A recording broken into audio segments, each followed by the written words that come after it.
हम्म,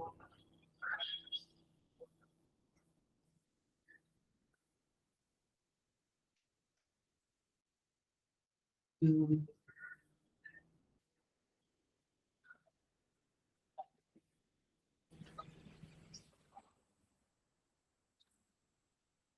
हम्म,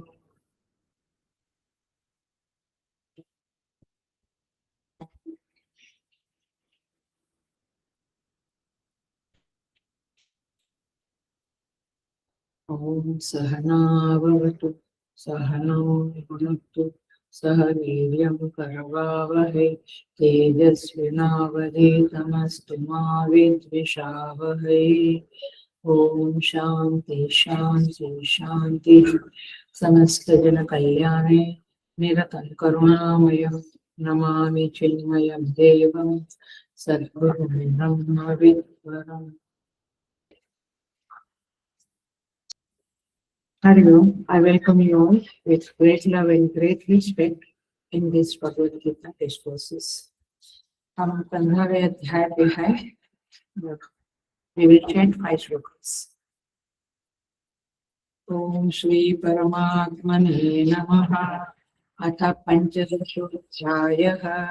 श्री भगवानुवाच पूर्वमूढमथ शाखम् अश्वत्थं प्राहुरव्ययम् छन्दांसि यस्य पर्णानि यस्तं वेद स वेदवित् अधश्चोर्ध्वं प्रसृतास्तस्य शाखाः गुणः प्रवृद्धा विषयप्रवालाः अधश्च मूलानि अनुसन्ततानि कर्मानुबन्धीनि मनुष्यलोके न रूपमस्येह तथोपलभ्यते नान्तो न चादिर्न च सम्प्रतिष्ठा अश्वत्थमेनं सुविरूढमूलम् असन्तशस्त्रेण दुरेण चित्वा ततः पदं तत्परिमार्गितव्यं यस्मिन् गता न निवर्तन्ते भूयः तमेव चाद्यं पुरुषं प्रपद्ये यतः प्रवृत्तिः प्रसृता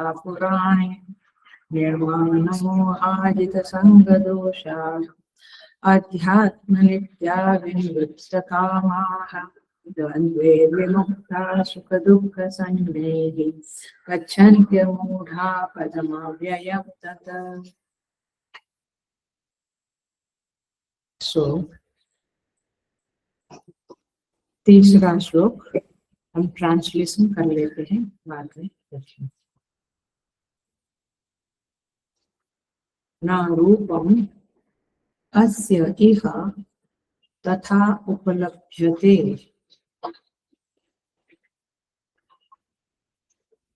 न अंतः न च आदिः न च संप्रतिष्ठा। भगवान कहते हैं अर्जुन को,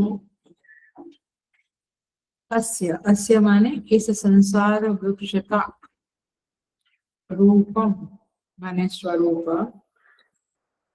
तथा वैसा, इह यहाँ विचार काल में, न उपलभ्यते नहीं पाया जाता है। क्या बोला? इस संसार वृक्ष का स्वरूप विचार करने पर जैसा बताया, कहाँ बताया? श्लोका नंबर 1, श्लोका नंबर 2 में बताया।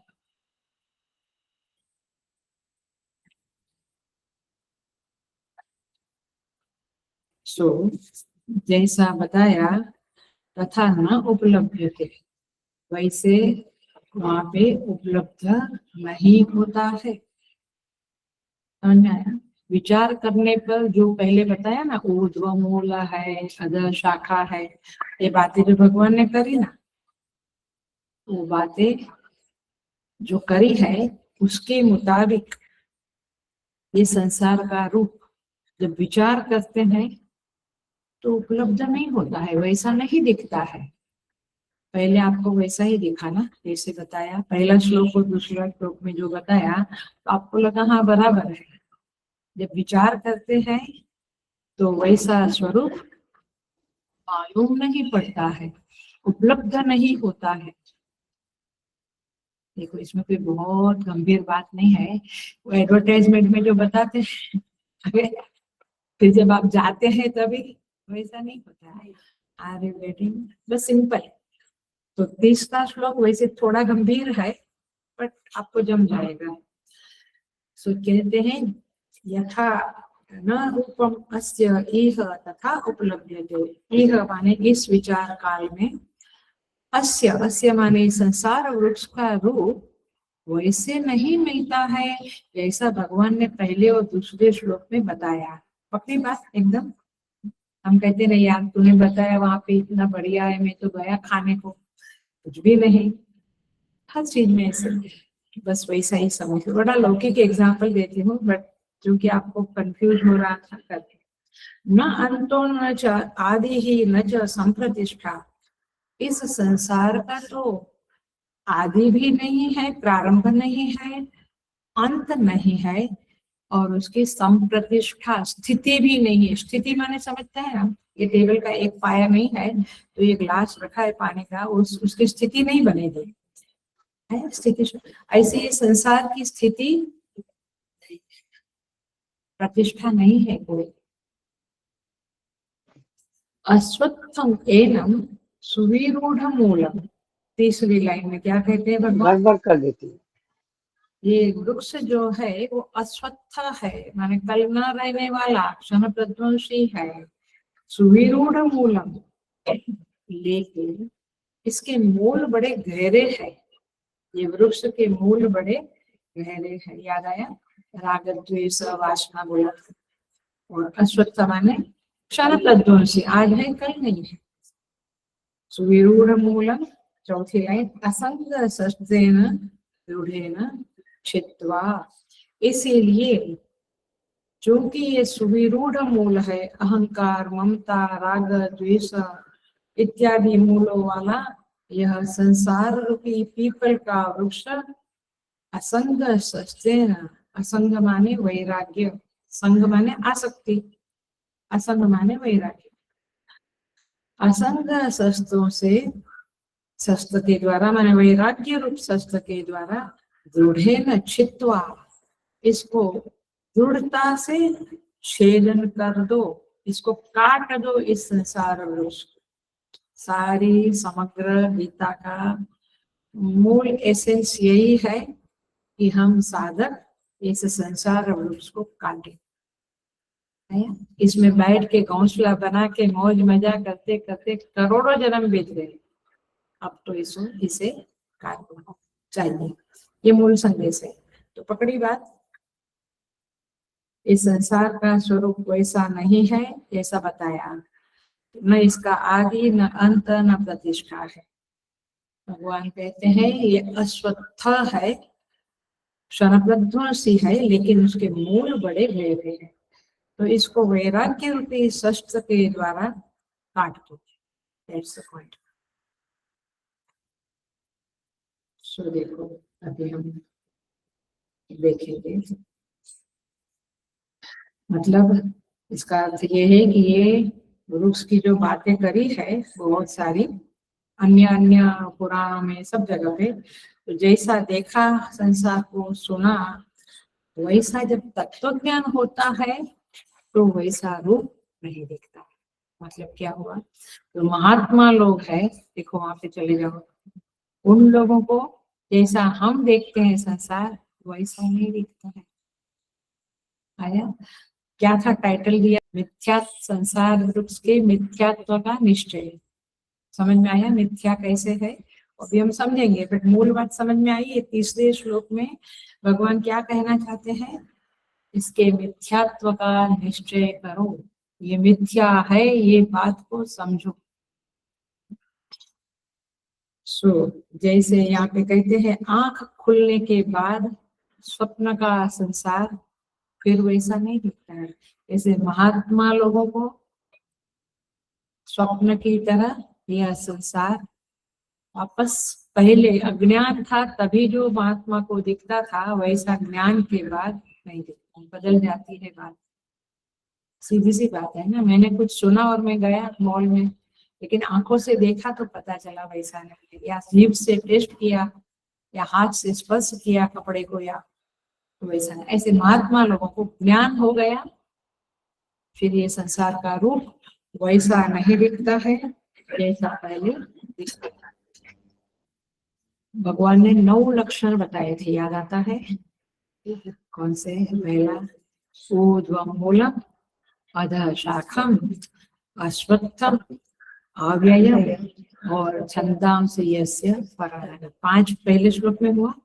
सेकंड श्लोक में अधश्च ऊर्ध्वम तस्य शाखाः, अधश्च ऊर्ध्वम प्रसृतास्तस्य शाखाः, गुण प्रवृद्धा विषय प्रवाला और अनुसंततानि कर्मानुबंधिनी मनुष्य। ये चौथी माने उसके मूल कर्मानुबंधिनी है, ये चौथा लक्षण। तो अधश्च ऊर्ध्व शाखा, गुण प्रवृद्धा, विषय प्रवाला और कर्मानुबंधिनी, ये 4 लक्षण सेकंड श्लोक में। 9 लक्षण बताए। And we were very happy कि क्या बढ़िया ऊर्ध्व मूल मध्यम, क्या बढ़िया संसार वृक्ष का वर्णन भगवान ने किया है। लेकिन भगवान तीसरे श्लोक में पलट जाते हैं, ये तो उनका स्वभाव है। तो कहते हैं न रूपम अस्य इह तथा उपलभ्यते। भाष्यकार ने इह शब्द का अर्थ किया है यथा वर्णितम। देखो क्या लिखा है, यथा वर्णितम। पहली लाइन, भाष्य की पहली लाइन, मैं खाली सिखाने के लिए आपको ये कर रही हूँ। मिला यथा वर्णितम, पहली लाइन माने जैसे पहले वर्णन किया है वैसा रूप भगवान कहते हैं वैसा न उपलभ्यते, वैसा दिखता नहीं है। कब? तत्व ज्ञान के बाद। और महात्मा लोग इह शब्द का अर्थ करते हैं विचार काले, माने विचार काल में, माने ज्ञान होने से, तत्व ज्ञान होने से ये रूप वैसा दिखता नहीं है। प्रत्यक्ष व्यवहार में यह जगत जैसा बताया गया है वैसा उपलब्ध होता है। जैसे बताया है पत्ते है माने धर्म अधर्म सब कुछ वैसा दिखता है। लेकिन मैंने प्राकृतिक रूप से विचार नहीं किया तो पहले 2 श्लोक में जैसा भगवान बताया वैसा हमें भी दिखता है। लेकिन जब विचार किया जाता है इसके ऊपर तो जगत बिल्कुल मिथ्या दिखता है। माने बिना विचार किए ठोस दिखता है, सच है ऐसा, सत्य है ऐसा दिखता है, क्या बढ़िया है ये जगत। लेकिन विचार किया मतलब क्या? परमार्थ दृष्टि से देखा, व्यवहार दृष्टि से वैसा ही दिखेगा जैसा पहले बताया। परमार्थ दृष्टि से, आध्यात्मिक दृष्टि से जब आप जगत को देखते हैं, अधिष्ठान की दृष्टि से देखते हैं और प्रपंच को जब हम जांचते हैं, ये प्रपंच जो है इसको हम परीक्षा करते, एग्जामिन करते हैं, तब वह ऐसा नहीं दिखता है, ऐसा उपलब्ध नहीं होता है। भगवान कहते हैं इसका इस तरह का मामला है तो अपने को विचार करना पड़ेगा। अब सेकंड लाइन में भगवान कहते हैं न च अंतः नान्तो न चादिर् न च संप्रतिष्ठा है, उसका आदि नहीं है, अंत नहीं है और उसका प्रतिष्ठा भी नहीं, माने स्थिति भी नहीं। भगवान भाष्यकार देखो कितना सुंदर कहते हैं न उपलभ्यते। मिला पहली लाइन भाष्य की पहली लाइन, यथा वर्णितम तथा न एव उपलभ्यते। मिला यहाँ तक? नहीं मिला? ओहो, यथा वर्णितम मिला था ना। हाँ, तो मैं एकदम ऊपर से नीचे नहीं जाऊंगी, लाइन में ही जाती धीरे धीरे। सो तथा न एव उपलभ्यते मिला, उसके बाद अंडरलाइन करो स्वप्न मरीचि उदकम कोमा कोमा, स्वप्न मरीचि उदकम उदका माया गंधर्व नगर समत्वात् दृष्ट नृष्ट स्वरूपो ही कोमा। माने क्या कहते हैं भगवान भाष्यकार? स्वप्न समान। जैसे स्वप्न हमको बाद में उपलब्ध जागने से नहीं मिलता है। क्या कहते हैं नरसिंह मेहता, गुजरात के महान कवि, जागे में जो तो जगत दी से नहीं, गूंगमा अटपटा भोग भास।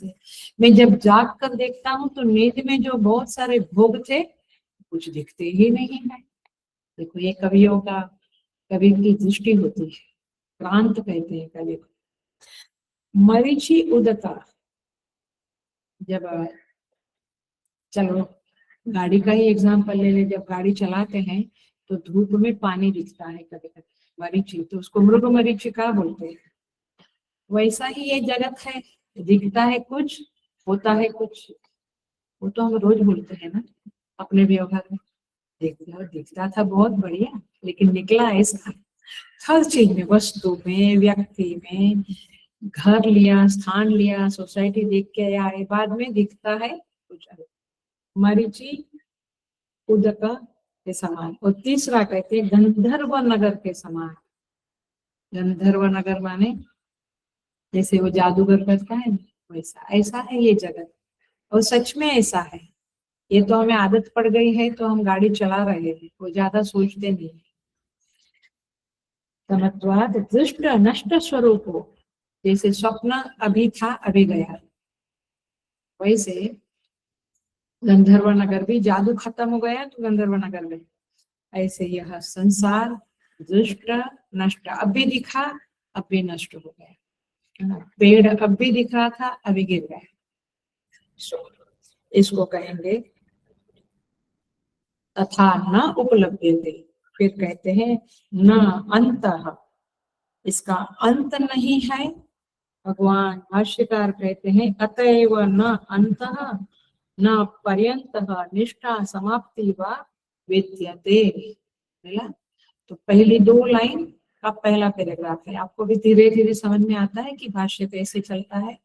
और सेकंड लाइन है ना श्लोक की, नान्तो न चादिर न च संप्रतिष्ठा, वही इधर बताया है। न अंतो न पर्यंतो निष्ठा समाप्ति व विद्यते। इसका अर्थ क्या हुआ? उसका अंत नहीं माने इसकी परंपरा कब तक चलेगी पता नहीं। ये वृक्ष आज है, फिर बीज बीज हुआ, बीज पड़े उसके, फिर बना, कब तक परंपरा चलेगी पता नहीं। ये घर आज बना 100 साल बाद रहेगा नहीं रहेगा, कब तक, तो उसका अंत पता नहीं कब तक होगा। न अंत माने वी डोंट नो, नान तो न चादि, उसका आदि भी नहीं है। च आदि, च माने और, आदि माने प्रारंभ। इसका प्रारंभ कब हुआ कैसे हुआ पता नहीं है हम, तो कब से उसकी परंपरा चली आई है ये जगत की, इसका भी हमें पता नहीं है। और तीसरा शब्द है न च प्रतिष्ठा, उसकी स्थिति, स्थिति माने स्टेडीनेस, वो उसकी विद्यमानता, ये कब तक है, उसकी अच्छी प्रकार स्थिति कब तक है यह भी नहीं पता। मतलब ये संसार क्षणभंगुर है, नाशवान है, अभी दिखा अभी नहीं, दुष्ट नष्ट स्वरूप। मैं कहती हूँ ये मंत्र है, गीता के तो हर चीज मंत्र है, हर शब्द मंत्र है। तो क्या आप एक ही शब्द पकड़ लो चिंतन के लिए आज का दिन या ये वीक में, इसी के ऊपर विचार करोगे, दुष्ट नष्ट स्वरूप।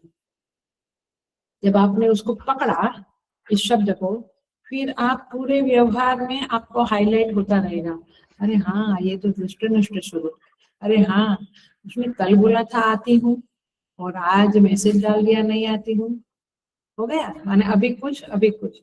तो आपको इस शब्द को, इसलिए सारे शब्द मंत्र है, इस शब्द को उठाया तो आप पूरे एक वीक तक व्यवहार में देखते रहो कि ये शब्द कितना सार्थक है, तब गीता जी का महिमा मालूम पड़ेगा। सो इस तरह से यहाँ पे कहते हैं कि सारा संसार स्वप्न समान है, इसका आदि अंत प्रतिष्ठा नहीं है। इस शब्द को हम थोड़ा सा देखते हैं, थोड़ा मैं वेदांत में चली जाती हूँ। वेदांत के बिना तो मजा ही नहीं है। सो भाष्यकार ने क्या लिखा, 2 शब्द लिखे, देखो आप जरा सा ध्यान से देखो। तथा न च आदि इति आरंभ्य अयम प्रवृत्त इति न केनचित् गम्यते, माने कितने समय से ये आरंभ हुआ है ये किसी को भी नहीं जाना जा सकता है। और फिर भाष्यकार क्या लिखते हैं, न च संप्रतिष्ठा स्थिति मध्यम अस्य न केनचित् उपलभ्यते, और उसका आदि और अंत के बीच की अवस्था भी किसी को उपलब्ध नहीं होती है, माने पता नहीं चलता है। तो न गम्यते न उपलब्धते, न पता चलता है न ऐसा प्राप्त होता है। इसको हम थोड़ा सा वेदांतिक वे में समझेंगे, सीरियसली, यानी थोड़े सीरियस हो जावे हम। हेलो, अटेंशन प्लीज, एकदम व्यवस्थित। जब हम परीक्षा करते हैं इस संसार की, चिंतन करते हैं, जब अधिष्ठान के ऊपर, ये संसार का अधिष्ठान क्या है, ये ग्लास का, ये लैपटॉप का अधिष्ठान तो टेबल है, लेकिन ये संसार का अधिष्ठान क्या है, ये जब हम सोचने बैठते हैं तो एक बात बहुत स्पष्ट चित्त में आती है, आनी चाहिए, कि यह तो चेतन से निकला है। ऐसा सारी श्रुतियां कहती है, उपनिषद की वाणी कहती है कि ये तो भगवान से, भक्ति की भाषा में भगवान ने यह सृष्टि बनाई, अथवा वेदांत की भाषा में ब्रह्म से यह सृष्टि निकली है, सगुण ब्रह्म से यह सृष्टि उत्पन्न हुई है। कौन सा सुप्त, पुरुष सुप्त, सहस शीर्षा, है ना, वो उनके ही सब हाथ पैर एंड ऑल दैट, वहीं से निकला है सब। अब तो चेतन, तो नेक्स्ट थिंकिंग इज, मेरे साथ थिंकिंग करते रहना, नेक्स्ट थिंकिंग इज, फिर वह चेतन जो है, ब्रह्म जो है, वो तो अपरिणामी है, उसमें तो कोई विकार, चेंजेस, मॉडिफिकेशन नहीं होता है ना। परमेश्वर तो सदा है, सत्य स्वरूप है। सत्य माने क्या, काले अभी न तिष्ठति एक, और जो न व्यभिचरते, इसमें व्यभिचार माने चेंज नहीं होता है, उसको कहेंगे सत्य। तो परमात्मा तो सत्य है, सत्य है। तो फिर यह सृष्टि निकली है ऐसा कहते हैं, तो ये डेफिनेटली यह सृष्टि, जैसे दूध से दही बना तो दूध में विकार आया, ऐसे परमात्मा से सृष्टि बनी तो विकार तो नहीं आया। तो इसका मतलब ये हुआ, ये सृष्टि दिखती है, ये अध्यास रूप है, वास्तव में नहीं, क्योंकि वास्तव में तो विकार आता तो कुछ बनता था, यहाँ पे विकार वगैरह नहीं आना है। इसलिए इसको वेदांत की भाषा में कहेंगे विवर्त कारण है। ब्रह्म इस सृष्टि का सीधा कारण नहीं है, विवर्त कारण माने उपादान कारण है, निमित्त कारण है, हम कहते हैं। बट परिभाषा क्या बनेगी, यह संसार का, यह ब्रह्म संसार का उपादान निमित्त विवर्त कारण है। विवर्त माने सुपरफिशियल, एक्चुअली वहां से कुछ निकलता नहीं, कुछ होता नहीं। जरा सा एग्जाम्पल देके समझाती हूँ, आपको बहुत अच्छी तरह से समझ में आएगा, और इसको पकड़ के रखना, माने चित्त में बना के रखना। जगत वैसा है, आचार्य लोग कहते हैं जगत वैसा है जैसे रज्जू पे सर्प, rope and snake classic example है। रज्जू पे सर्प जो है, तो हम ये नहीं बोल सकते हैं कि ये सर्प का उदय, उत्पत्ति रज्जू से कब हुई, क्योंकि हुई है वास्तव में।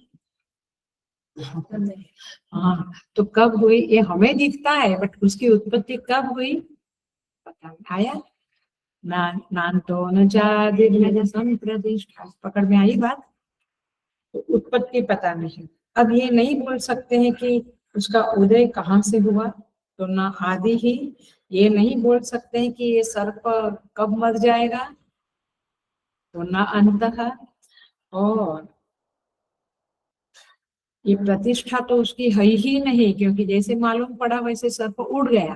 कहाँ उड़ गया क्या पता, कहाँ चला गया क्या पता। फिर यह सर्प था ही नहीं, ये तो रज्जु था।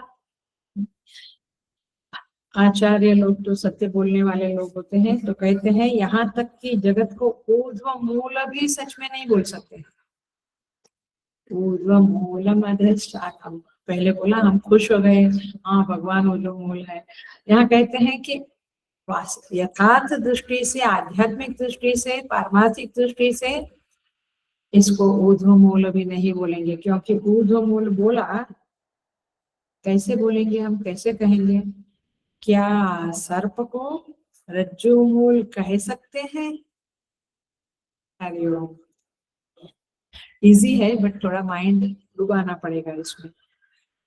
क्या सर्प को रज्जु मूल माने रज्जु उसका मूल है ऐसा कह सकते हैं? कहाँ, वहां से मूल में से वृक्ष उत्पन्न होता है माय डियर। वृक्ष में, मूल में से वृक्ष उत्पन्न होता है, ऐसे क्या रज्जु में से सर्प उत्पन्न हुआ है?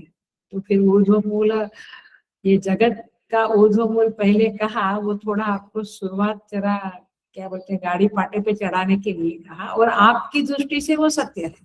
आप जीव है, आप अल्पज्ञ है, अल्प शक्तिमान है, तो आपको कोई ऊर्ध्व मूल चाहिए जिसकी आप आराधना करें। तो आप व्यावहारिक दृष्टि में रहते हो अथवा व्यावहारिक हो, व्यावहारिक चिंतन है आपका, तो वो धूमर ठीक है, बट पारमार्थिक चिंतन में नहीं। अब जब वो डर रहा है रज्जु सर्प से, तो हम कहेंगे हाँ हाँ ये सच्ची में ये तो सच्चा सर्प है, फिर यहाँ से निकला, फिर रज्जु से निकला है, बट वास्तव में वो दोनों डर।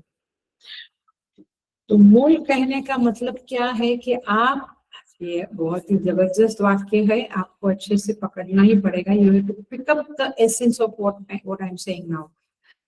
माने आप जब मूल कहते हैं किसी चीज, ये देखो फैला हुआ है, ये वृक्ष का मूल है, तब आप कार्य सत्ता दे रहे हैं, माने आप उसको सत्ता दे रहे, सत्ता दे रहे माने आप वो चीज है इन्वर्टेड कॉमा में हाय करके मान रहे हो, तब कहते हो कि ये देखो उसके पत्ते हैं, ये देखो उसका मूल है। तो मूल जब आप बताएंगे तो मतलब ये हुआ कि आपने उसको सत्य माना। आया तो जगत को सत्य माना तभी ऊर्ध्व मूल ठीक है, पर जगत की सत्ता को मिथ्या ही मान लिया, क्योंकि लॉजिक क्या था, हेतु क्या था? चेतन अपरिणामी है, उससे कुछ उत्पन्न हो नहीं सकता है। जब कोई चीज है ही नहीं तो जबरदस्ती उसका मूल बताने की कोशिश क्या करे? और कौन बताएगा, कैसे बताएगा? सर्प का आदि ढूंढे और कहे कि यहाँ से सर्प निकला, तो ये कथन गलत है। और सर्प कोई चीज है ही नहीं कि कहीं से निकले। ऐसे महात्मा लोगों की दृष्टि में ये जगत मायने रखता ही नहीं, ये कुछ है ही नहीं उनके लिए जगत। इसलिए तो अवधूत होकर कॉपिन बांध के या बिना कॉपिन के भी पड़े रहते। तो अक्का महादेवी साउथ की है ना, सुना है? वस्त्र निर्वस्त्र राज दरबार में आती थी, ऐसी ब्रह्मज्ञानी स्त्री थी वो, क्योंकि उसके लिए जगत ही नहीं है। और जगत नहीं माने, ये बड़ा ही वेदांत में गलती करते हैं हम लोग कि जगत नहीं है, बट मेरा शरीर तो ठीक ठाक है, मेरे शरीर को तो मैं सत्य मानता हूँ और जगत को मिथ्या। ये आपका कॉन्ट्रडिक्शन है, आपकी समझ में आपकी गलत फहमी है, और ये बहुत बड़ी गलती है। So the point is this की ये रज्जु, ये सर्प का ना आदि है ना अंत है, और ना वो रज्जु में प्रतिष्ठित है। प्रतिष्ठित होता तो फिर तो मर नहीं जाता था। जब हमें विचार आया और हमें किसी ने बताया कि ये सर्प नहीं है, चलो टॉर्च फेंका, तो टॉर्च डाला तो पता चला हाँ ये तो मुझे ऐसा भास हो रहा था। ऐसे ही महात्मा लोगों को ये जगत भासमान है केवल, जैसे हम कहते हैं ना, वहां पे देखो उसका छाया कैसा पड़ा, पर छाई भास भासमान था वास्तव में, है ना? सो सर्प रज्जु में न प्रतिष्ठित है, ना उसका अंत है, ना आदि है। और एग्जाम्पल्स बहुत सारे हैं, जैसे सीप में चांदी। चौपाटी गए बच्चे थे, कभी जाते थे, सीप दिखा, उसमें चांदी दिखती थी। चांदी बिंदी कुछ नहीं होता था, वैसे ही ये जगत भासमान है। फिर उसको पॉकेट में डाल दिया सीप को, घर जाके चांदी को बेचेंगे, दिस दैट, कुछ नहीं निकला। ऐसे ये जगत से बहुत सुख पैदा करेंगे, सुख प्राप्त करेंगे, कुछ नहीं मिलेगा। सुख तो आखिर अंदर है। सो ये जो सर्प असत रूप है, वेदांतिक वाक्य बोल रही हूँ, ये जो सर्प सत नहीं है, सत माने है करके विद्यमानता, एग्जिस्टेंस नहीं है, तो असत रूप सर्प की क्या प्रतिष्ठा हो सकती है? जो है ही नहीं उसकी क्या प्रतिष्ठा? तो उसका अंत कहाँ, ये सब प्रश्न निरर्थक है। और इसीलिए इस बात को हम भगवान की इस तीसरे श्लोक का पहला ही शब्द न तथा उपलब्ध्यते, उस तरह से उपलब्ध नहीं होता है, ये बात को हम समझें। Meeting after meeting after meeting होती है, ये बिजनेस में ये प्रॉफिट मिलेगा कि नहीं, कितना मंथन होता है, अथवा ये स्थान में इस उम्मीदवार को खड़ा करेंगे तो वो जीतेगा कि नहीं, इलेक्शन आते समय कितना मंथन होता है, क्योंकि उसका फल आपको चाहिए। बट परमेश्वर कहते हैं कि ये जगत से आपको कुछ मिलने वाला नहीं है, क्योंकि ये जूठा एप्पल है। घरों में पहले रहता था ना, आजकल तो नहीं दिखता है, बट शो ऑफ करने के लिए वहां पे जूठे एप्पल, जूठे फूल भी वो तो दिखते हैं, मंदिरों में भी दिखते हैं जूठे फूल, हाथ लगाया था, सुगंध वुगंध कुछ नहीं, वो जूठे फूल। मैं कहती हूँ एक माला रखो भगवान, लेकिन सच्चे फूल की माला चढ़ाओ, वो जूठे फूलों का कोई मतलब नहीं। भगवान भी जानते हैं ये जूठा है, इसलिए जूठा मेरे को पहना था, मत करो ये सब। एनीवे, सो इस तरह से भगवान ने पहले श्लोक में कह दिया कि उसका प्रतिष्ठा नहीं है। अब हम आगे बढ़ते हैं। अश्वत्थम एनम सुविरूढ़ मूलम, तीसरी लाइन पकड़िए आपने, तीसरी यहाँ पे कहते हैं अश्वत्थम एनम सुविरूढ़ मूलम।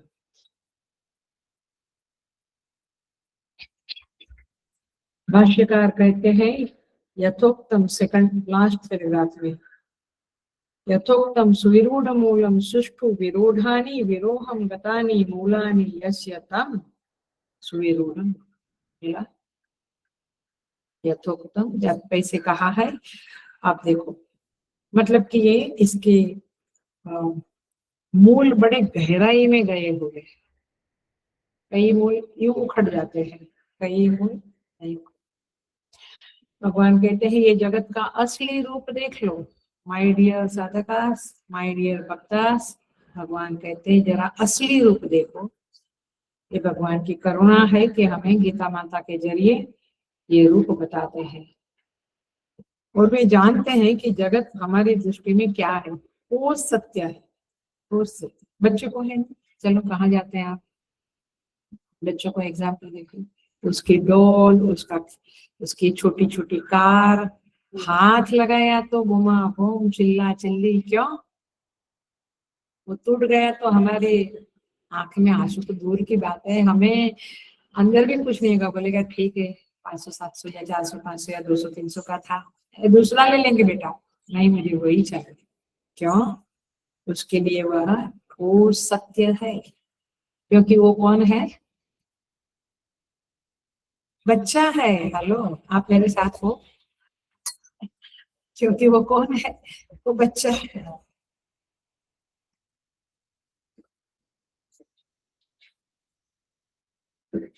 ऐसे, ये तो एग्जाम्पल दिया मैंने, ऐसे ये संसार में हम भी बच्चे हैं, ये सब ठोस सत्य मानते, उसने ऐसा क्यों बोला, उसने ऐसा क्यों दिया, की बात आती है, कितना ठोस सत्य मानते हैं महात्मा को। जैसे माता पिता उस कार को बोलते चलो डस्टबिन में डाल दो, दूसरा कार लेके दूंगा, दूसरा डोल लेके दूंगा, नहीं, वहां तो उसका तूफान चालू होता है। वैसे ये बच्चों का, हम जैसे बच्चों का तूफान चलता है, आप उनको फोन करके बता दो, पत्नी या पति को, पति पत्नी का जो भी होता रहता है। क्यों? क्योंकि इसको ठोस सत्य मानते हैं। इसलिए रहीमन जैसे संत कहते हैं, रहीमन आप ठगाइए और न ठगिए, आप ठग जाओगे, क्या रखा है, और न ठगिए कोई, आप ठगे सुख उपजे और ठगे दुख हो। ये उल्टी गंगा है साधु महात्माओं की।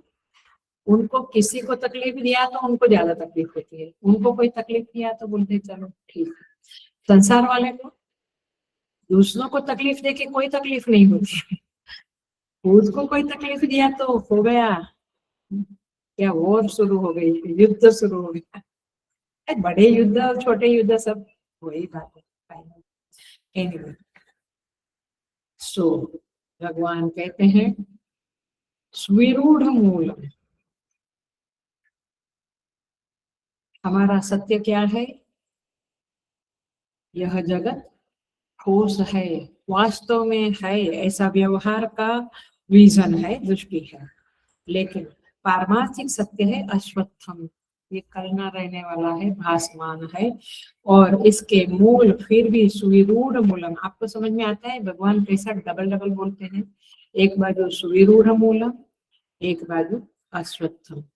सो देखो अब हम थोड़ा सा देखते हैं, ये सुविरूढ़ मूल शब्द बहुत जबरदस्त है। केवल कल्पना मत करो कि एक वृक्ष है उसका सुविरूढ़ मूल है, ऐसे नहीं। आप इसको हम सहज अच्छी तरह से समझेंगे। मूल माने जिसके ऊपर वृक्ष खड़ा है अथवा जिससे वृक्ष बाहर आता है, ये मूल है, ये हमारी वासना है, ये हमारी एक एक वृत्ति जो उठती है ना, उसी को मूल कहा है।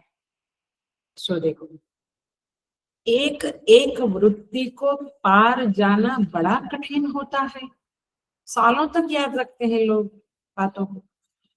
राग की वृत्ति आई, सालों तक उस व्यक्ति की याद आती है, क्या कहते हैं, मेरी पहली मोहब्बत तो थी थी तो थी, अब तो तेरा पति और है ना, नहीं याद रहते।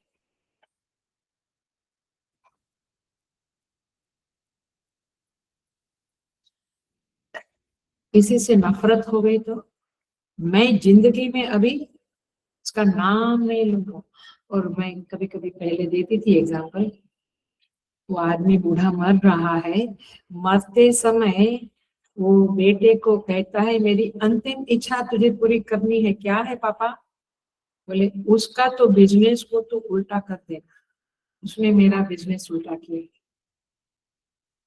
उससे संबंध नहीं रखना, काट देना, etcetera etcetera. Are you getting? ये द्वेष की वृत्ति, ये आदमी क्या बनेगा अगले जन्म में?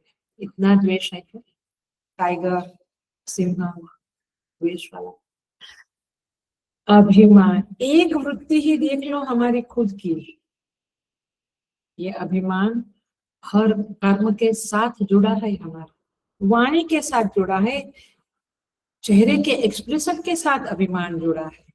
आदमी छाती टाइट करके ऐसा खाकर ऐसे चलता है, अभिमान।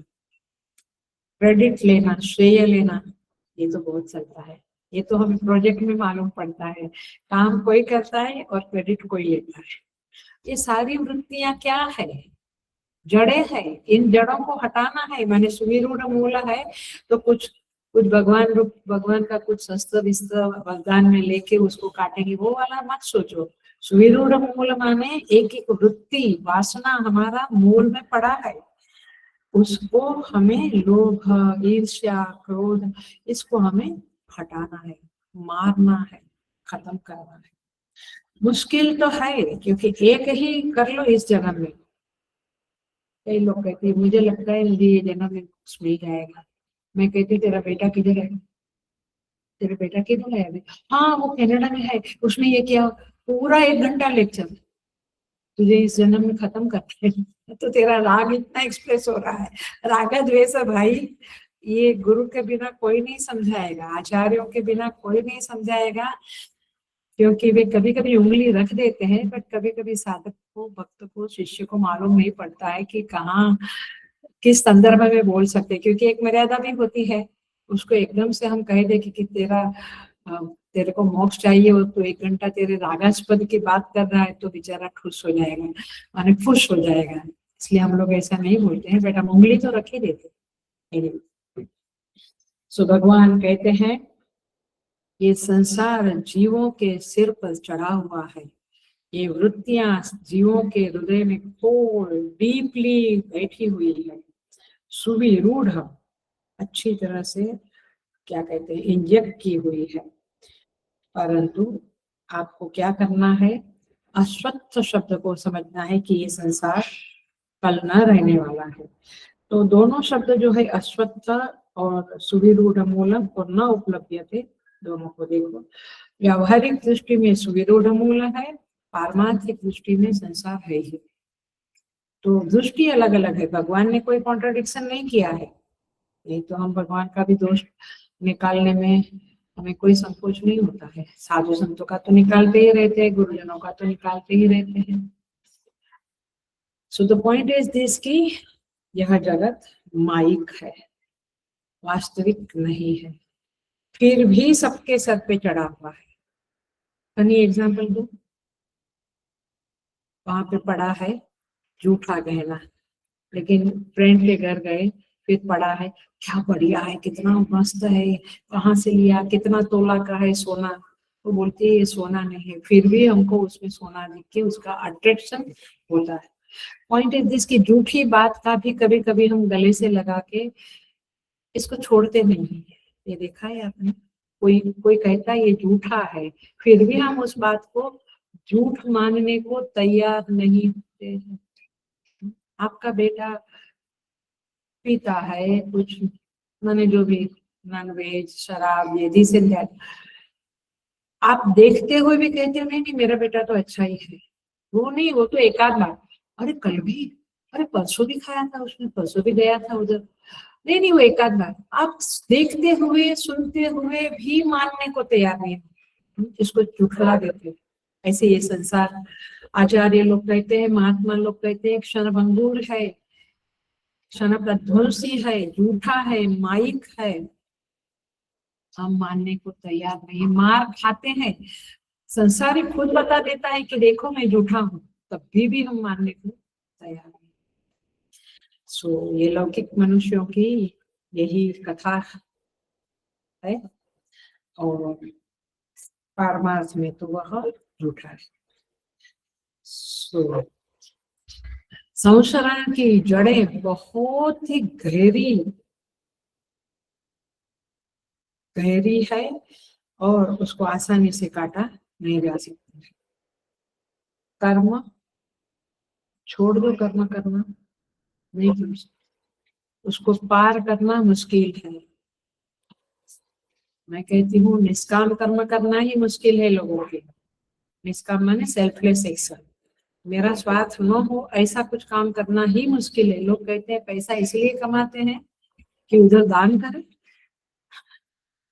बोलते हैं, बोलने वाले लोग बोलते हैं उसको भी, हम सेवा क्यों करें, हमने मंदिर थोड़ा खड़ा किया, आपको करना है आप करो।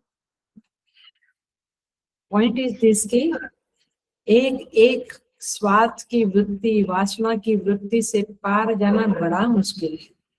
राग द्वेष से पार जाना कितना मुश्किल है, कर्तृत्व भोक्तृत्व से पार जाना मुश्किल है, और त्रिगुण से तो पार जाना भयंकर मुश्किल। ये सब में हम फंसे। ये मूल गहरे किसके किसके हैं, कर्म, कर्तृत्व, भोक्तृत्व, वासना, भोग, ये सारा। और इसीलिए गोस्वामी तुलसीदास जी महाराज को रामचरितमानस में ओपनिंग में कहना पड़ा, यन माया वसवर्ति विश्वम अखिलम ब्रह्मादि देवासुरा, यन माया वशवर्ती,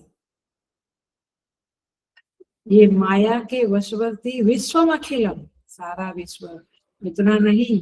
गोस्वामी जी आगे बढ़ के कहते ब्रह्मादि देवासुरा, ब्रह्मा विष्णु महेश देव असुर, ब्रह्मादि देवा असुरा, ये सब क्या, माया का वशवर्ती। तो और मैं कहती हूँ कि अभी मुझे माया स्पर्श नहीं करती, I think I have come out from माया। जरा विचार करो, घोर अज्ञान फैला हुआ है इस संसार में, घोर भयंकर गहरी जाल बिछाई हुई है अज्ञान की। तो भगवान कहते हैं अच्छा,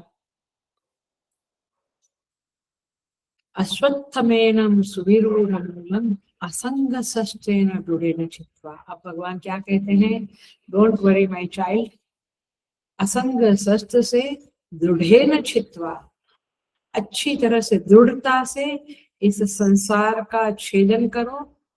कैसे? असंग शस्त्र में, वैराग्य से। असंगता माने वैराग्य, पकड़ के रखे। संग माने राग, आसक्ति। असंग माने अनासक्ति कहो अथवा वैराग्य। भगवान, अर्जुन ऐसे पूछता है, हम साधक पूछते हैं भगवान बहुत कठिन है आपने जो बताया, तो पार जाना बहुत कठिन है, ये संभव भी है या नहीं? भगवान कहते हैं सुनो सुनो सुनो ओ साधकों, ये पूरी भगवत गीता का आदेश उपदेश एसेंस यही है कि इस संसार वृक्ष को काटो। इसीलिए ये जगत की महिमा बताने को गीता जी उद्यत नहीं हुई है। आगे भी श्लोक आएंगे जहाँ पे इंद्रियां कितनी और सब कुछ बताएंगे, बट गीता जी का मूल उद्देश्य वो नहीं है। ऐसा मेरा क्लासिक एग्जाम्पल हर बार देती हूँ, वो मेडिकल रिप्रेजेंटेटिव आता है या जो भी सेल्समैन आते हैं, कितनी महिमा गाते हैं अपने प्रोडक्ट्स की, लेकिन ऐसे नहीं गाते हैं। बोलते हैं आजकल क्या, अच्छा इलेक्शन आ रहे हैं, अच्छा क्या चल रहा है उधर, मौसम ऐसा है, ये सारी पॉलिटिक्स की मौसम की बातें करेंगे, फिर धीरे से अपनी प्रोडक्ट का इंट्रोडक्शन करेंगे। होता है ना? पर हम लोग भी कम नहीं है, उनकी क्या बात करें, हमें भी जो बात करनी है फोन पे कभी, हम पहले इधर उधर की बात करके फिर धीरे से अपनी बात रख देते हैं।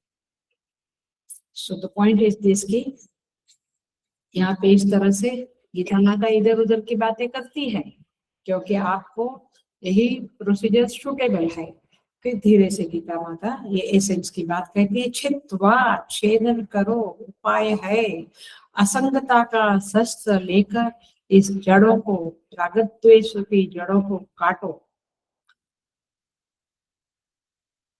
ये दुनिया में ये आदमी की क्या औकात है, देखो बेचारा परेशानियों से घिरा हुआ है, कहीं कुछ हल्का फुल्का सहारा मिला उसको लेकर वो जी रहा।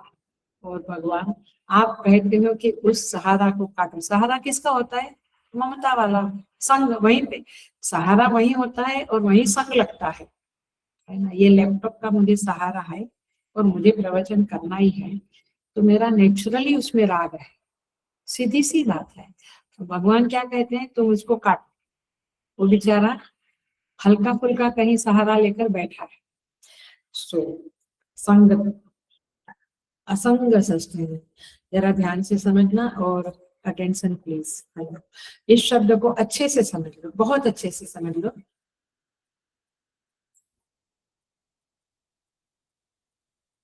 ये शब्द को समझने से ही आपको चिंतन का मसाला मिलेगा और आप कुछ प्रैक्टिस करने के लिए उद्यत होंगे। प्रैक्टिस तो करना ही है इस श्लोक का। सो संग माने क्या, ये क्वेश्चन उठाते हैं। संग माने क्या? किसी भी चीज की मम रूप में स्वीकृति को संग कहते हैं। हिंदी भाषा वाले समझेंगे, साउथ वाले को थोड़ा समझ। किसी भी चीज की मम रूप में, मम माने ये मेरी है, ये मेरा है, मम रूप में स्वीकृति, इसको संग कहते हैं। पकड़ी बात? अब संग माने कोई चिपक के बैठने वाली बात नहीं है। संग माने मेरा है, मम रूप में स्वीकृति को संग कहते हैं। भगवान कहते हैं पहले उसको थोड़ा शिथिल करने का, थोड़ा उसको डाइल्यूट करने की कोशिश करो, एकदम से नहीं होगा। मतलब ये नहीं है डाइवर्स दे देना, इसी बात की नहीं है यहाँ पे।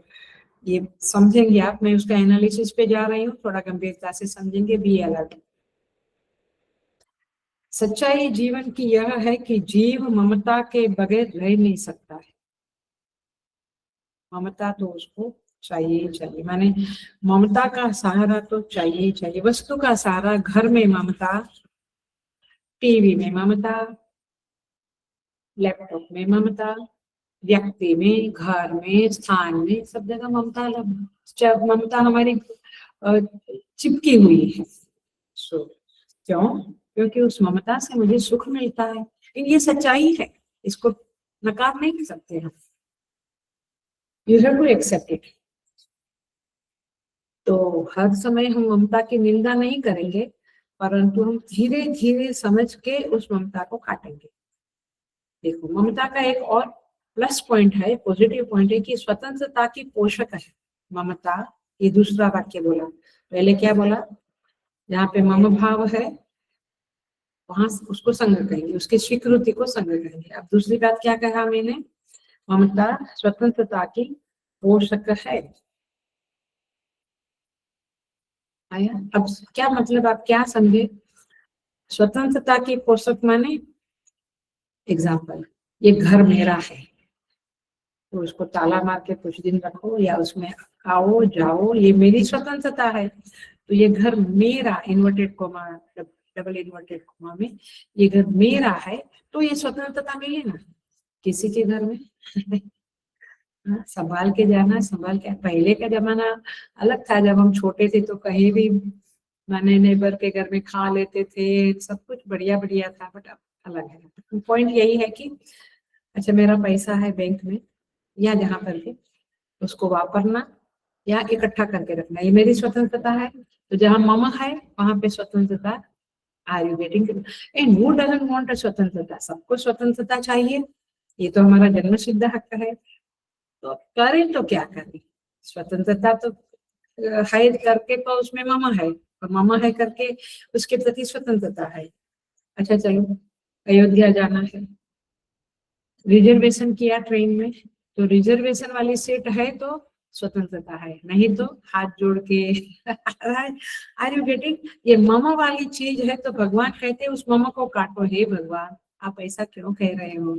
यस माय डियर, यही एक रास्ता है।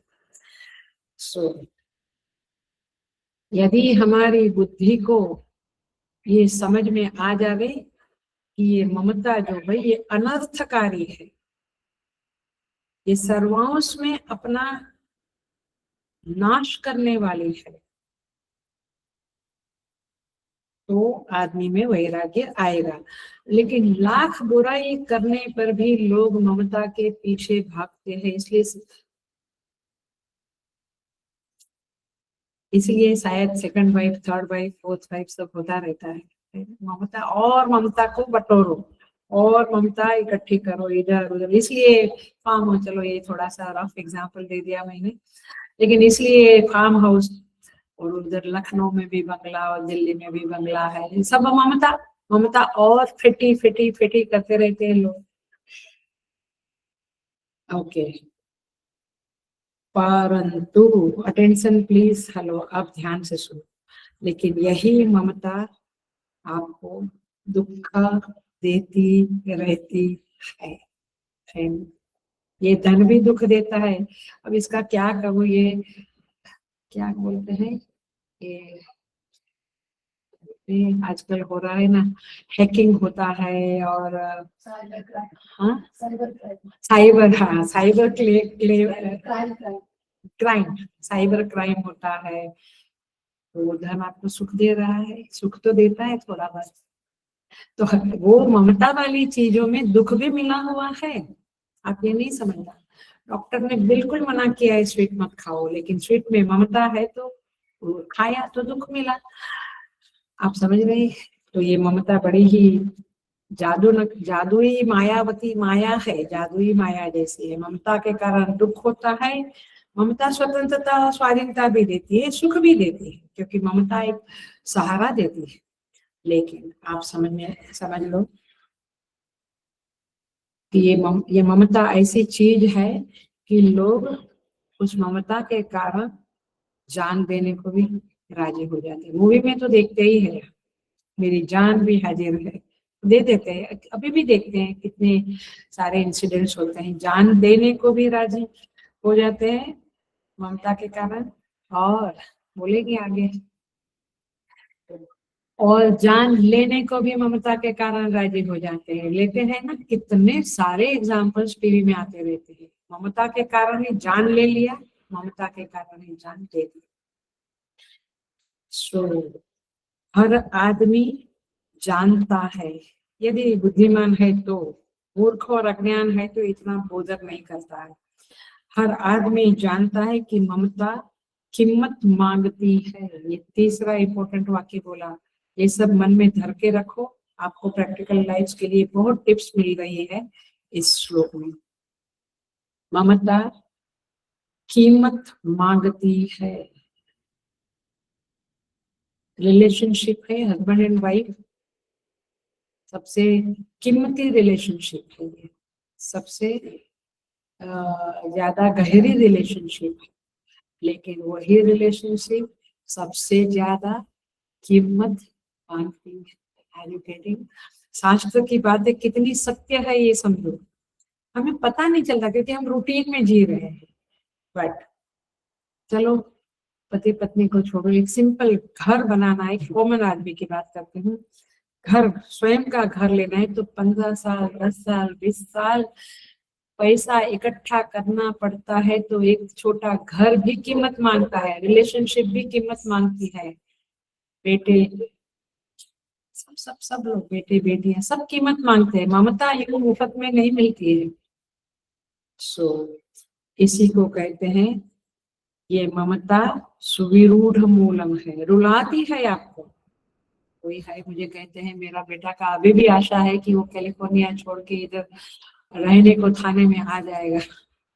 उसकी बेटी समझाती है कि नहीं अम्मा, नहीं आएगा वो, आएगा आएगा। फिर फोन पे जब वो कहता है कि और समय थोड़ा के बाद सोचूंगा, तो आंखों में आंसू निकल गए। ये क्या है, ममता ने रुलाया? ये ममता आपको सुख भी देती, दुख भी देती। तो सुविरूढ़ मूल है, भगवान कहते हैं इसीलिए हे साधक तुझे असंग होना पड़ेगा। ये असंग होना पड़ेगा, इस आदेश को कैसे जिया जाए, ये बड़ा प्रश्न है। कैसे मैं ममता को खत्म करूं, काटूं, डाइल्यूट करूं, शिथिल करूं?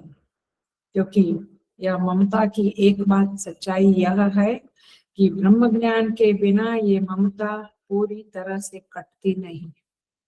Only when you get knowledge, ये आधा नॉलेज वाली बात नहीं करना। हाँ, आप स्वप्न से जागे तभी स्वप्न मिटा, तो अज्ञानता से जागे, ज्ञान हुआ, वो मुझे 60% तो ज्ञान हो गया है। तो फनी बातें मत बोलना माय डियर साधक, ऐसा नहीं बोलना, ये बहुत ही मूर्खता वाली बात है। सो ब्रह्म ज्ञान से ममता कटती है।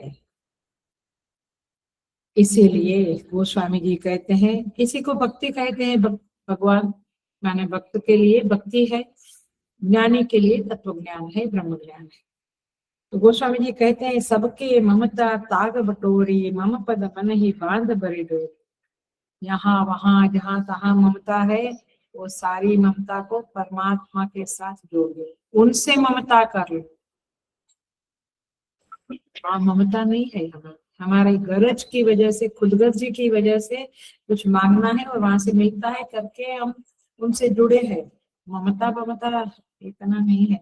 सिंपल रखो ना आप कि सामने एक एक, एक कुछ कहीं जाना है, कुछ लेना है और इधर सत्संग का टाइम हो गया, आपने अहमियत किसको दी? आप समझ जाओगे कि आपकी ममता कहाँ।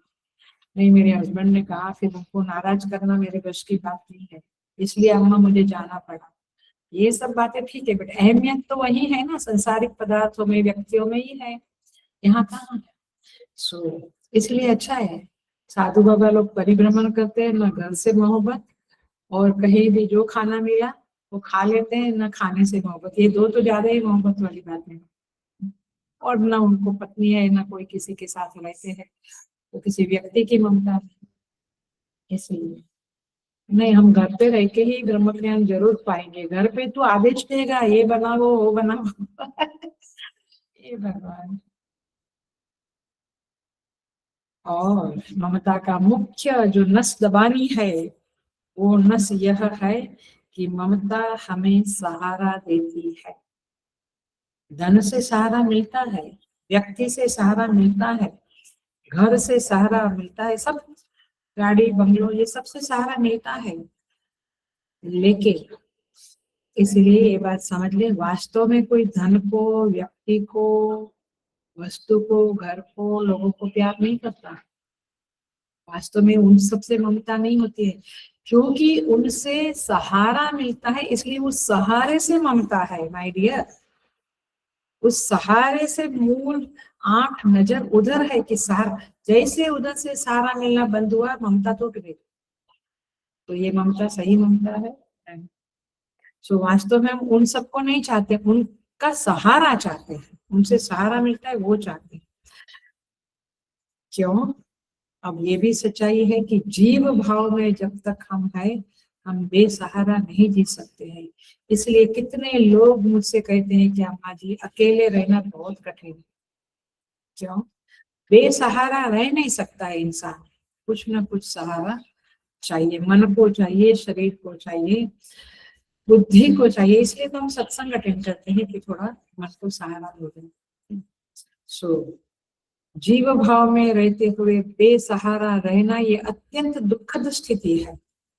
इसलिए बैलेंस बनाना है कि ममता को भी शिथिल करें और जीवन भी सुखद रहे। तो क्या करना है? क्लियर बात है, प्रभु के साथ ममता को बांधो। धीरे धीरे धीरे धीरे भगवान के सहारे का जीवन में अनुभव करना सीखो। जब हमें लगेगा कि ये व्यक्ति मुझे ब्लैकमेल करती है बट उसका सहारा है करके मैं जी रहा हूँ, तो थोड़ा सा सोचो, आखिर परमेश्वर मूलतः सहारा देने वाला है। वो उस व्यक्ति के मन में कुछ डालेगा तो वो छोड़ के चला जाएगा। परमेश्वर ही है जहाँ आपको फील करना चाहिए, अनुभव करना चाहिए कि वे मुझे वास्तव में सहारा दे रहे हैं। इसीलिए दवाई खाते समय भी, औषधि खाते समय भी श्लोक है, उसमें आता है वैद्यो नारायणो हरि, ऐसा उसका चतुर्थ पद है, पहला दूसरा याद नहीं आ रहा है। वैद्यो नारायण हरि माने क्या? ये वैद्य राज ने दिया है, बट वो कौन दिया है वास्तव में? नारायण हरि। वैद्य नारायण स्वरूप ही है, ऐसा समझ के भगवान ही ये औषधि दिया है और इसकी इफेक्ट भी भगवान ही करेंगे। हमें इससे मुझे जो स्वास्थ्य चाहिए वो भी परमात्मा देंगे। ऐसी भावना के साथ जब हम औषधि ग्रहण करते हैं तो देखो चमत्कार होता है, फर्क हो जाता है। यही बात समझ। सो इसीलिए यहाँ पे कहते हैं, कभी कभी लगता है कि भगवान भी सहारा नहीं दे रहे हैं, है ना? लगता है कि भगवान क्यों नहीं सुन रहे हैं मेरी बात, भगवान ने मुझे सहारा क्यों नहीं दिया, क्यों नहीं दे रहे हैं। देखो क्लासिक लौकिक एग्जाम्पल देती हूँ। माँ बाप जब बच्चों को चलना सिखाते हैं तो थोड़ा पकड़ के चलाते, फिर थोड़ा छोड़ देते हैं, लेकिन पीछे से बराबर ध्यान रखते हैं और जैसे हम लड़खड़ाते हैं वो पकड़ लेते हैं। बस ऐसा ही परमेश्वर है, वो हमें साधना मार्ग में, मोक्ष मार्ग में थोड़ा चलाते हैं, थोड़ा सहारा देते हैं, फिर थोड़ा अपने आप चलने करते हैं, फिर हम लड़खड़ाते हैं। तो जब हम उन्होंने हमको पकड़ा नहीं, ऐसा लगता है, सहारा नहीं दिया, तो हमको लगता है भगवान का नाम लेने से कोई फायदा नहीं है। लेकिन ऐसा नहीं, आप समझ रहे, वो माए बाप है, वो हमारे ऊपर पूरा ध्यान रख के बैठा है। और इसीलिए इन बातों को समझते हुए ईश्वर से ममता रखें, उनसे प्यार मोहब्बत, उनको अहमियत देवें, तो फिर देखो जीवन में क्या होता है। इसी को कहते हैं भक्ति करना, इसी को कहते हैं ज्ञान प्राप्ति करना। भगवान भाष्यकार बहुत क्लासिक लिखते हैं, देखते हैं और पूरा करते हैं इस श्लोक को। भगवान भाष्यकार कहते हैं असंग सस्तेना मिला, ये शब्द देखो, श्लोक का शब्द लाइटर फॉन्ट में है और भाष्यकार की बात डार्कर फॉन्ट में है। इतना एक रहस्य समझ लो तो भी आपको समझेगा। असंग सस्तेन असंग पुत्र वित्त लोकेशनादिभ्यो वित्तानम। तीन ऐश्वर्य, तीन आसक्तियां जीवन में मजबूत रहती है, वह है उत्तेजना माने पुत्र हो गई, माने पत्नी आई गई उसमें, वित्तेषणा माने धन, और लोकेशना माने नेम एंड फेम। सब चाहते हैं कि मुझे लोग प्यार करें, सारी चीजें इसी के लिए होती है। सो ये तीन जो है ये आसक्तियां है। भगवान भाष्यकार कहते हैं असंग सस्तेन माने इन तीनों आसक्तियों से ऊपर उठो, तब जाके आप परमेश्वर से रिश्ता नाता जोड़ सकेंगे। और फिर भगवान कहते तेन असंग सस्तेन दृढ़ेन, दृढ़ता माने परमात्मा अभिमुख्य निश्चय दृढ़ीकृतेन पुनः पुनः विवेक अभ्यास अश्मनिषितेन चित्वा संसार वृक्षम सबीजम उद्धृते। सबीज को डबल ट्रिपल अंडरलाइन करो, बीज सहित उखाड़ना है। नहीं तो चाय छोड़ दिया तो कॉफी पे अटैचमेंट हो गया। यही होता है, यही होता है हम लोगों का। ये चीज से मुझे अभी आसक्ति नहीं करना, राग नहीं करना, तो दूसरी जगह चिपक गया। माँ होती है, बेटी को समझाती है कि इनसे, ये लड़के के प्रति तुम छोड़ दो, उसका मोह छोड़ दो। वो छोड़ दिया तो दूसरी जगह लग गई।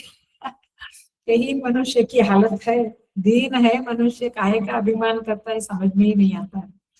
तो परमात्मा अभिमुख्य, वहां पे कहते हैं परमात्मा के सम्मुख होना रूप निश्चय से निश्चय को दृढ़ करो, माने मैं परमात्मा के साथ रहूंगा, उनकी स्मृति में दिन बिताऊंगा, हर चीज में उसको साथ रखूंगा। देखो इसीलिए हिंदुत्व बहुत बड़ा, सबसे मैं तो कहूंगी श्रेष्ठ धर्म है, क्योंकि वहां पे कर्मकांड है।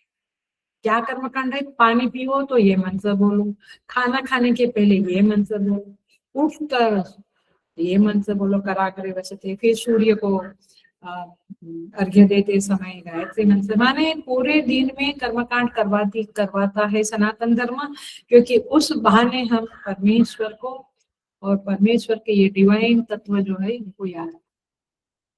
और हमारे बच्चे कहते हैं क्या फालतू का मम्मी, वो सूर्य भगवान, सूर्य उधर है, आप उसको क्या।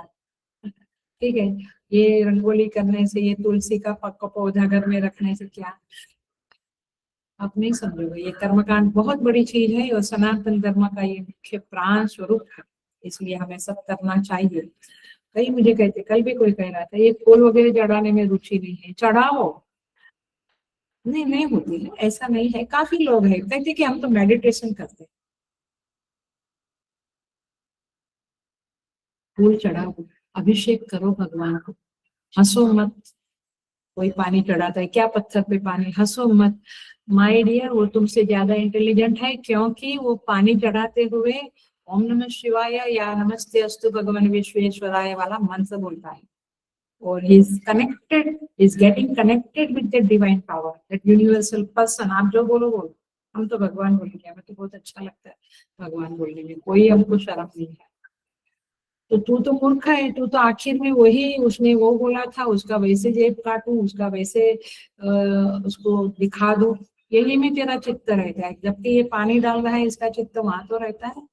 आर यू गेटिंग कर्मकांड? सो कभी भी मैं कहती हूँ कि अपने पास ज्ञान नहीं है तो नहीं है, बट अज्ञान का दिखावा करने से बचो कम से कम। अज्ञान का दिखावा करके अभिमान करना, ये कितनी बड़ी मूर्खता की बात है। फिल्टर्ड फूल, टिपिकल वर्ड है फिल्टर्ड फूल। सो भगवान कहते हैं कोई भोगोन्मुखी जीवन ये भोग करता रहे और असंग बने, पॉसिबल है? पदार्थ का आश्रय लेवे, व्यक्ति का आश्रय लेवे और हम असंग बने? नहीं, क्योंकि जिसका आश्रय लिया वहां पे संग होता ही है। उसका सहारा, सहारा के लिए तड़पते रहते। एक दिन नहीं बात किया किसी ने, या फोन नहीं आया, या तो क्या क्या तड़प जाते हैं आदमी। सो असंगता होने के लिए परमेश्वर के शरण में रहना ही सबसे बड़ा उपाय है। और इसलिए ममता को संभालना है, ममता को सही जगह देनी है। और इसलिए क्लासिक एक्सप्रेशन है तुलसीदास जी महाराज का, मनियत सब ही राम के नाते। वो बहू घर में आती है, वो पति के नाते देवर का भोजन बनाती है, सास का पैर दबाती है, ससुर को दवाई देती है, हाँ, डाइवर्स हो गया तो भी ये करें, देवर को खाना आता है तो क्या कहेंगे आप उसको, व्यभिचारी कहेंगे। ऐसे ही यहाँ पर भी हमारा व्यभिचारी है। हम संसार को डायरेक्ट रिलेशन मानते हैं। मनियत सब ही राम के नाते, ये राम के नाते सबको मानो, राम मेरे प्रभु मेरे मालिक, उसके नाते उसका ये संसार है, मैं उसकी सेवा करूंगा। बट डायरेक्टली सेवा किया तो राग द्वेष हुए बिना रहेगा नहीं। और इसलिए मैं कहती हूँ लाख लाख नहीं, करोड़ों करोड़ों उपकार है गुरुदेव के, स्वामी चिन्मयानंद जी महाराज। सब लोग अपने गुरु के उपकार माने, क्योंकि उनके कारण आश्रम मिलता है, आश्रम में उनके नाम से सेवा करने को मिलता है। यदि ये मेरा प्रोजेक्ट होता तो गीता चैंटिंग ओ आकाश तक उड़ी मारते थे हम, लेकिन गुरुदेव को ये सब श्रेय है ना। इसलिए ये शास्त्र की बातें समझ के करना एक बहुत बड़ा आशीर्वाद होता है। तो यहाँ पे कहते हैं पुनः पुनः विवेक अभ्यास अश्मनिशितेन, विवेक रूपी तलवार से, अश्मनिशितेन माने पत्थर में धार करते हैं ना वो शस्त्र की। ये लोग अपना चाकू, पहले तो, अभी तो मुझे नहीं पता, बट हम छोटे थे तभी पता था, वो चाकू वाला आता था, हम दौड़ के नीचे जाके उसके पास चाकू की धार करवाते थे। ऐसे असंग शस्त्र है ना, उसको उसको धार कैसे लगेगी ये असंगता को, ये वैराग्य को। विवेक अभ्यास, विवेक विवेक करो। क्या विवेक करना है, नित्य अनित्य नहीं, ये नित्य है या अनित्य है। अनित्य है तो भी आप कहेंगे अरे 10 मिनट के लिए है तो भी मुझे सुख देता है ना, आई विल एंजॉय इट। तो नित्य अनित्य विवेक नहीं काम लगेगा। लेकिन परीक्षण करो ये जगत का, परीक्ष्य लोकान कर्मचितान ब्राह्मणाः निर्वेदम आयात। ब्राह्मण है, जो साधक है, वो वैराग्य को प्राप्त करता है। कैसा, परीक्ष्य लोकान कर्मचितान, ये कर्मयुक्त ये जगत है, उसका परीक्षण करता है कि कितना कर्म करने के बाद नेम एंड फेम, पैसा, बट आखिर में मिट्टी में सोना है, सो जाना है।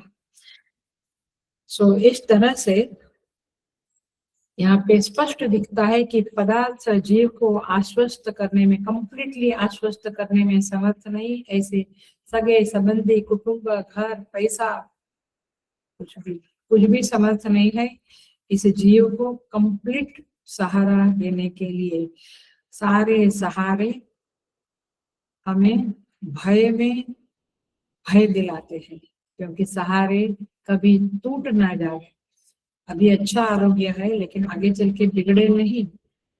हर चीज में क्या बताऊं मैं, हम सब जानते हैं। आजकल तो, पहले तो इतना नहीं था, पति पत्नी के रिश्ते बहुत मजबूत और बड़े पवित्र माने जाते थे। आजकल तो वो रिश्ते में भी, इसलिए काफी बच्चे शादी करते ही नहीं है।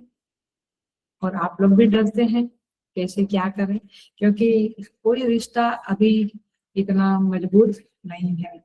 तो वो भय देता है आपको कि टिकेगा कि नहीं टिकेगा। सो इसीलिए यहाँ छेदन करने का अभिप्राय, संसार असंग सस्तेन रूढ़ेन छित्वा, छित्वा माने छेदन करो। इसका अर्थ इतना है कि संसार हमारे सिर पे चढ़ न जाए, संसार को जरा पैर तले रखो। माने हमारे चित्त पर उसका प्रभाव जो है, आप सारी एनालिसिस करके डिटेल समझना, संसार का जो प्रभाव है वो धीरे धीरे कम होवे, ऐसी साधना बढ़ाओ, ऐसी साधना करो। कम होवे माने, अच्छा ये कपड़ा मिला चलता है, अच्छा ये खाना मिला, कुछ बोल दिया चलता है, माने हम चीजों को इतना सीरियसली ना लेवे। माने हमारे चित्त पे प्रभाव आना ही नहीं चाहिए, समता बनी रहनी चाहिए। ये मुख्य बात इस संसार, इस श्लोक में कहते हैं। और इस तरह से यहाँ पे यह श्लोक पूरा होता है। थोड़ा कुछ और देखेंगे और नेक्स्ट वीक में 4th श्लोक में प्रवेश करेंगे। ओम पूर्णमदः पूर्णमिदं पूर्णात् पूर्णमुदच्यते पूर्णस्य पूर्णमादाय पूर्णमेवावशिष्यते। ओम शांति शांति शांति। हरि ओम। श्री गुरुभ्यो नमः। हरि ओम।